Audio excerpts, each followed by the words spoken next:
The Lord will rescue me from evil, from every evil attack, and bring me safely to His heavenly kingdom. கர்த்தர் என்னை எல்லா தீமையான தாக்குதல்களிலும் இருந்து காப்பாற்றுவார். Rescue அப்படின்னா தாக்குதலுக்கு ஆள்பட்டவர்களை தான் காப்பாற்ற முடியும். ஒரு பெரிய தாக்குதல் வருது, பூகம்பம் வருது. பூகம்பம் அந்த பக்கம் நிலநடுக்கம் ஆடிக்கிட்டு இருக்கும்போதே அங்கேருந்து எல்லாரையும் அகற்றிட்டாங்கன்னா அது பேர் இவாக்குவேஷன்னு பேர். இப்படி தானே செய்வாங்க. இங்கே வெறும் தீமை நின்றும்னு தமிழில் போட்டிருக்கு. கர்த்தர் எல்லா தீமை நின்றும் என்னை ரட்சித்து அப்படின்னு போட்டிருக்கு. ஆனால் ஆங்கில வேதாமத்தில் என்ன போட்டிருக்கு? The Lord will rescue me from every evil attack and will bring me safely to his heavenly kingdom.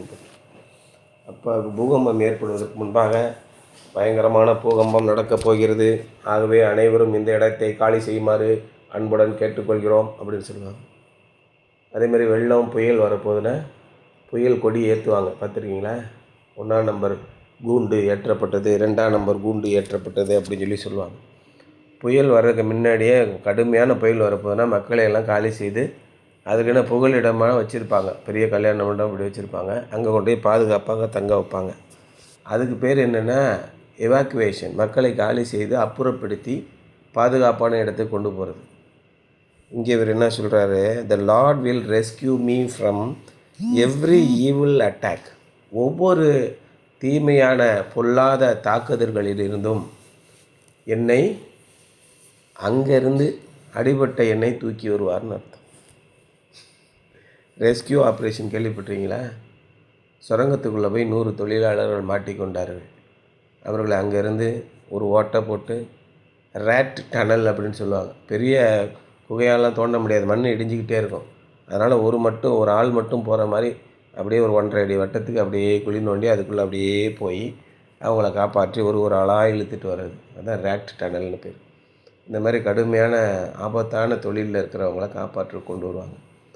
அந்த மாதிரி நமக்கு எவ்வளோ சோதனைகள் வந்தாலும், சோதனையில் அகப்பட்டு கொண்டாலும் அங்கேருந்து காப்பாற்றிட்டு வருவார் அப்படின்னு தான் இதோட அர்த்தம். உன் சத்துருக்கள் மத்தியில் உனக்கு ஒரு பந்தியை ஏற்படுத்துவேன்னு சொல்கிறார்.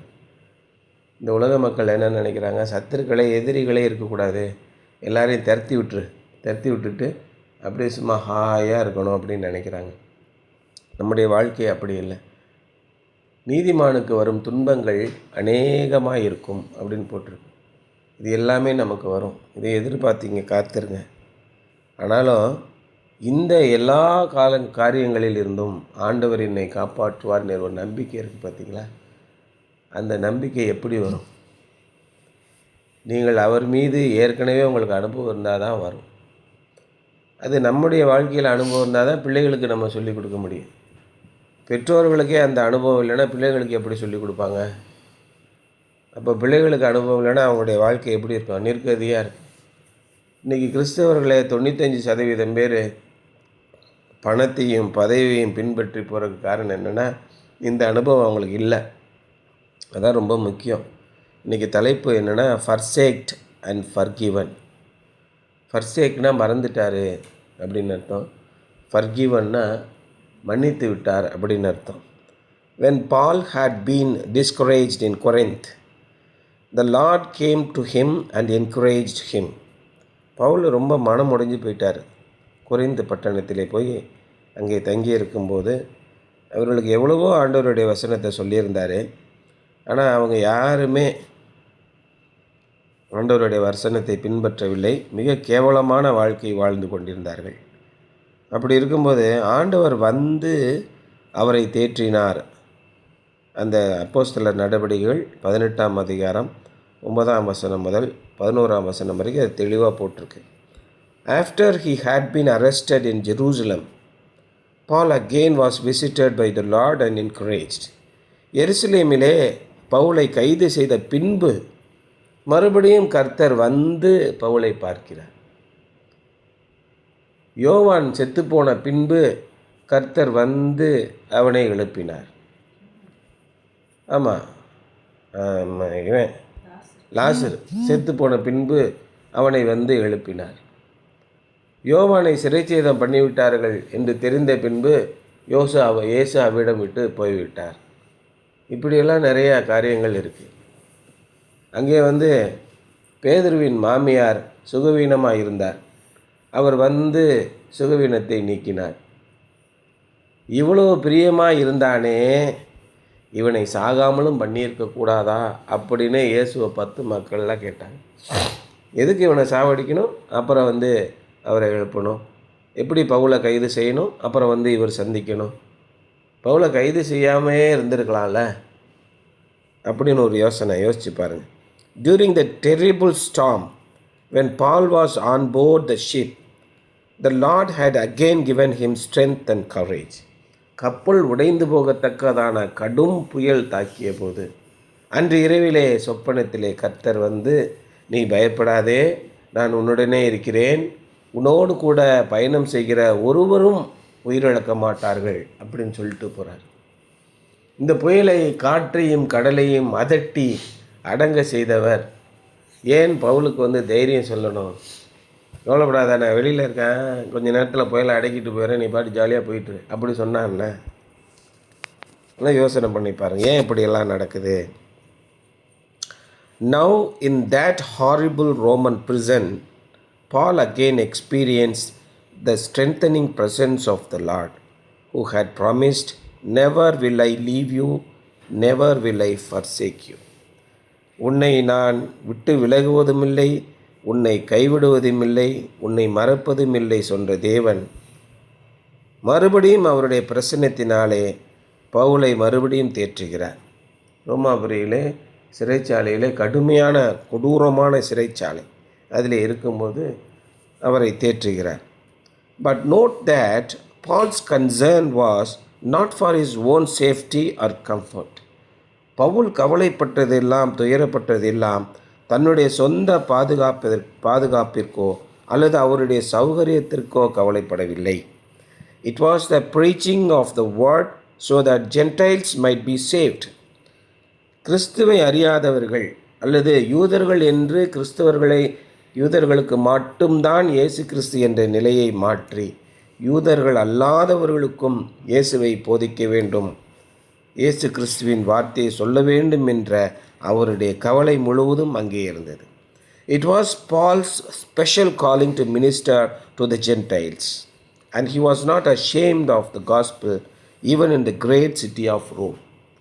இயேசு கிறிஸ்துவனுடைய சீடர்கள் அத்தனை பேரும் இஸ்ரவேல் மக்களுக்கும் யூதர்களுக்கும் மட்டும்தான் நாங்கள் இயேசு கிறிஸ்துவை பற்றி சொல்வோம், நாங்கள் யூதர்கள் அல்லாத, இஸ்ரவேல்கள் அல்லாத புறமதத்தை, புற ஜாதியை சேர்ந்தவர்களுக்கு நாங்கள் சொல்ல மாட்டோம் என்று இருந்தார்கள்.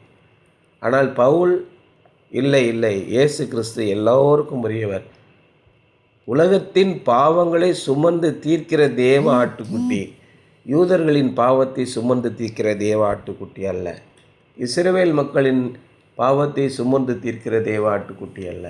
அதுதான் யோவான் சொன்னார்.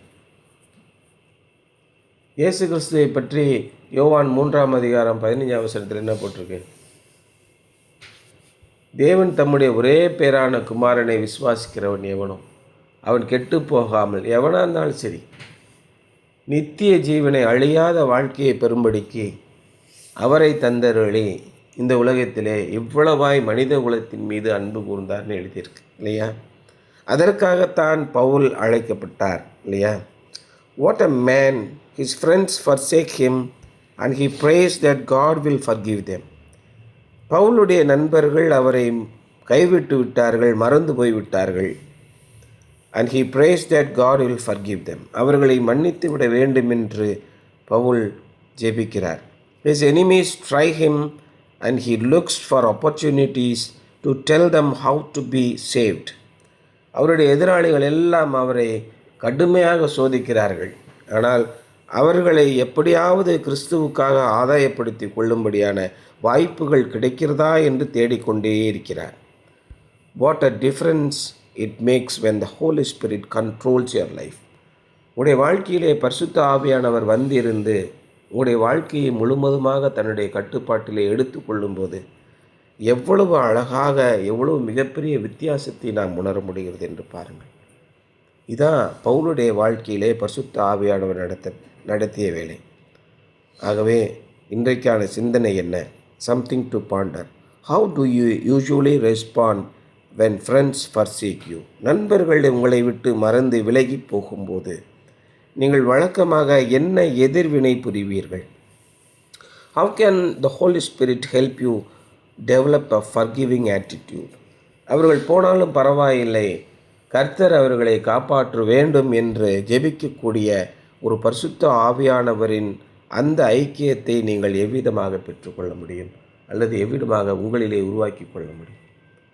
மிகச்சிறந்த குணாதிசயங்களை உருவாக்கி கொள்ள வேண்டும் என்றால் கிறிஸ்துவின் வழியிலே நடந்து, பரிசுத்த ஆவியானவர் நடத்துகிற வழியிலே நடந்தால் நிச்சயமாக மிக சிறந்த குணங்களை நாம் பெற முடியும். அப்படின்றது தான் இன்றைய சிந்தனை. சரியா?